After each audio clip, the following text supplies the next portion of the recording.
Hi hello నమస్తే welcome to Aadya TV. అసలు తెలంగాణ రాజకీయాల్లో ఏమవుతుంది?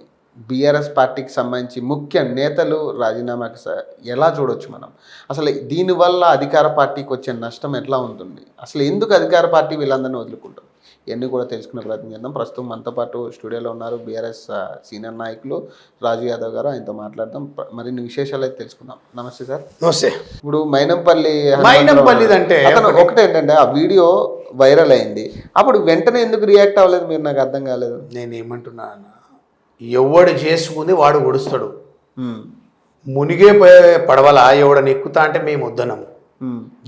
కాంగ్రెస్ మునిగిపోయే పడవ 100% కాంగ్రెస్ బీజేపీ మునిగిపోయే పడవ. మొన్న సభలో కాంగ్రెస్ నిజంగా ఇది మీరు చూసారో లేదో, కాంగ్రెస్ సభకి ఎంతమంది జనం వచ్చారు చూసారు కదా. అరే ఎట్లా మాట్లాడతారు పోయి నాకు అర్థం కాదు. జనాలు వస్తే కాంగ్రెస్ మైనంపల్లి లాంటి వాళ్ళు ఎంతమంది వెళ్ళిపోయినా మీకు పర్లేదు. మైనంపల్లి పోవడమే మాకు కావాలా? ఎందుకు మళ్ళీ అరాచకం చేసేటోళ్ళు ఏం అరాచకం చేసి ఇప్పుడు రీసెంట్గా మూడు నాలుగు నెలల కింద ఒక బిల్డరు నాకు ప్రాణహాని ఉంది, నన్ను కిడ్నాప్ చేస్తాడు, నన్ను చంపేస్తాడని చెప్పి పోయి బొంబాయిలో ఢిల్లీలో ఎక్కడో దాచుకొని ఆయన ప్రెస్ మీట్ పెట్టేది ఒక బిల్డరు. అట్లాగే మైనంపల్లి గత చరిత్ర చూసుకుంటే చలో బై చాలా ఉన్నాయి, మర్డర్ కేసులు ఉన్నాయి. అదే చెప్తున్నా, మైనంపల్లికి టికెట్ ఇవ్వడం కూడా ఒక కారణం ఏంటంటే, వచ్చి కేసీఆర్ గారి దగ్గర వచ్చి సార్ నేను మంచిగా ఉంటా సార్, మంచిగా చేసుకుంటా సార్, తప్పులు చేయండి సార్, మంచిగా ఉంటా అంటే కేసీఆర్ గారు సరే నమ్మి ఇచ్చిండు, చేసిండు, అరాచకాలు చేసిండు, ఎక్స్ట్రాలు చేస్తుండు. ఇలా నువ్వు తప్పే చేయలేవు, నువ్వు మంచిగా చేసినావు, నువ్వు రాజీనామా చేయాల్సిన అవసరం ఏముంది? నీ కొడుకు గురించి ఎందుకని, నీ కొడుకుకి ఎమ్మెల్యే అంత అర్జెంట్ ఏముందని చెప్పి ఇలా అదే మెదక్ నుంచి షేరి సుభాష్ రెడ్డి గారు ఎమ్మెల్సీ మెదక్ కాన్స్టిట్యూషన్ నుంచి ఆయన అడగొచ్చు కదా టికెట్, ఆయనకి ఇవ్వచ్చు కదా, నీ కొడుకు కాదని ఆయనకి ఇవ్వచ్చు కదా. ఆయన పార్టీకి షేరి సుభాష్ రెడ్డి గారు ఎమ్మెల్సీ గారు ఎంత కష్టపడ్డాడండి టీఆర్ఎస్ పార్టీ గురించి. కేసీఆర్ గారు మరి ఎంత కేసీఆర్ గారికి సేవ చేసిండండి, పార్టీకి ఎంత సేవ చేసిండు. ఆయన అంటే ఇప్పుడు పద్మా దేవేందర్ రెడ్డి గారు అక్కడ ప్రజల మనిషి, ప్రజల పక్షాన్ని నిలబడ్డారు, ప్రజలు ఆమె వెనకాల ఉన్నారు కాబట్టి ఆమెకి ఇచ్చారు టికెట్. నేనేం చెప్తున్నా, మైనంపల్లికి నేను ఛాలెంజ్ చేస్తున్నా, ఇవాళ మీకు దమ్ము ధైర్యం ఉంటే, మీ బాడీలో చీమునెత్తురుంటే, మైనంపల్లి గారు మీ బాడీలో చీమునెత్తురుంటే మీరు 2 టికెట్లు తెచ్చుకొని గెలిచి చూపించండి. ఒక్కటి కూడా గెలవరు. టీఆర్ఎస్లో ఉంటే మల్కాజ్గిరి మీకు ఏదో ప్రజలు పట్టం కట్టేటోళ్ళు, ఇప్పుడు అయిపోయింది మీ పని. సో అంటే మరి మైనంపల్లి కాదు, ఇప్పుడు మల్కాజ్గిరి నుంచి ఎవరున్నారు మీకు అంత సపోర్టివ్ ఉండేది? అయితే మైనంపల్లి గారు అన్నారు. మైనంపల్లి అక్కడ మల్కాజ్గిరి కాన్స్టిట్యున్సీలో ఒకరొక్క బిల్డర్లని ఒక్కొక్కరిని పీడ్చుక తింటుండు మైనంపల్లి హనుమంతరావు. అయినా కానీ కేసీఆర్ గారు చూసి చూడడం చేసి మళ్ళీ ఆయనకు టికెట్ ఇచ్చిండు. ఎందుకు ఇచ్చిండు?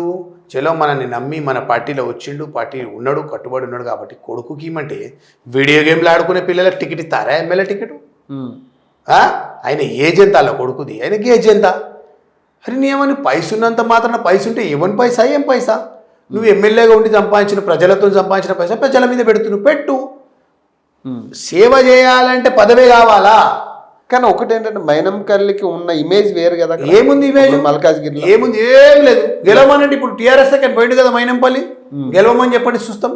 ఎవరున్నారు మరి మీ పార్టీ నుంచి ఎవరున్నారు అక్కడ మైనంపల్లి? నేను చెప్తున్నా, టీఆర్ఎస్ పార్టీ మా కేసీఆర్ గారు, మా పార్టీ అధినేత, మా ముఖ్యమంత్రి గారు నిన్ను నిలబెట్టినా నిన్ను గెలిపిస్తారు తెలంగాణ ప్రజలు. ఎవరు నిలబెట్టినా అంటే కేసీఆర్ బ్రాండ్ అంటారు. 100% ఎమ్మెల్యేల ముఖం లేదు, ఎంపీల ముఖం కేసీఆర్ జస్ట్ కేసీఆర్ ముఖం చూసి 2 సార్లు ఓటేసి ప్రజలు 3వసారి కూడా ముచ్చటగా ముద్దుగా కేసీఆర్ గారు ముఖ్యమంత్రి, కేసీఆర్ గారిని చూసే ఓటేస్తారు. కానీ ఇలాంటి ముఖ్యమైన నేతలు పోతే ఖచ్చితంగా పార్టీకి ఎంతో కొంత ఎఫెక్ట్ ఉంటుంది కదా. మా పార్టీలో ముఖ్యమైన నేతలు కాదు, ముఖ్యమైన కార్యకర్తలు మా పార్టీకి ముఖ్యం. మా పార్టీకి, మా కేసీఆర్ గారికి ముఖ్యమైన వాళ్ళు ఎవరైనా ఉన్నారు అంటే అది ప్రజలే ముఖ్యమైన వాళ్ళు. వాటి లీడర్లు ఇవాళ ఉంటారు, రేపు పోతారు, అందులోకి పోతారు, ఇంట్లోకి వస్తారు. లీడర్లతో ఏం లేదు, ఏదున్నా ప్రజలే మాకు ముఖ్యం, ప్రజలే మాకు మోక్షం. ప్రజలనే మేము నమ్ముకున్నాం. మా కేసీఆర్ గారు నమ్మింది ప్రజలని. తెలంగాణ ప్రజలు ఎట్లయితే కేసీఆర్ గెలిపిస్తుండో అట్లే కేసీఆర్ గారు ప్రతి సంవత్సరం ఎవ్రీ 5 yearsకి తెలంగాణని ఎంత అభివృద్ధి చెందాలో అంత అభివృద్ధి చేస్తారు. అంటే మల్కాజ్గిరి క్యాండిడేట్ అంటున్నారా మీరు? ఒకటి, మైనంపల్లి రాజీనామా చేసిండు. ఫస్ట్ ఆఫ్ ఆల్ మా పార్టీ ఇప్పుడు ఆమోదించేది సెకండరీ. మైనంపల్లి పోతే మైనంపల్లి కన్నా మించిన హేమీలను తీసుకొచ్చి కూసబెట్టే సత్తా మా కేసీఆర్ గారికి ఉంది.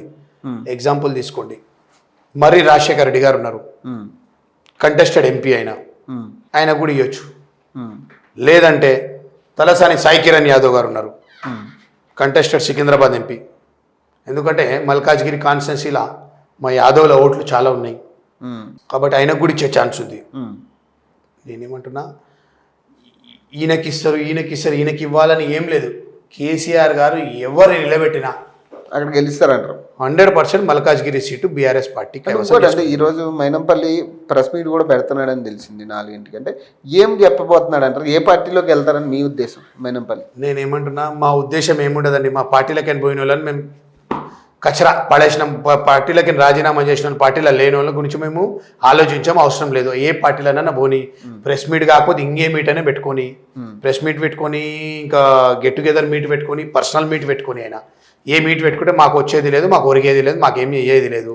నేను ఒకటే చెప్తున్నా, మైనంపల్లి గారి మాట తీరు మార్చుకోవాలా. ఆయన మాట తీరు కరెక్ట్గా లేదు. ఆయన ఫ్యూచర్, ఆయన రాజకీయం అయిపోయింది. వాళ్ళ కొడుకు ఆలోచించి ఆయన స్టాప్ చేసేసుకుంటారు రాజకీయం. రైట్ చూద్దాం. Thank you so much.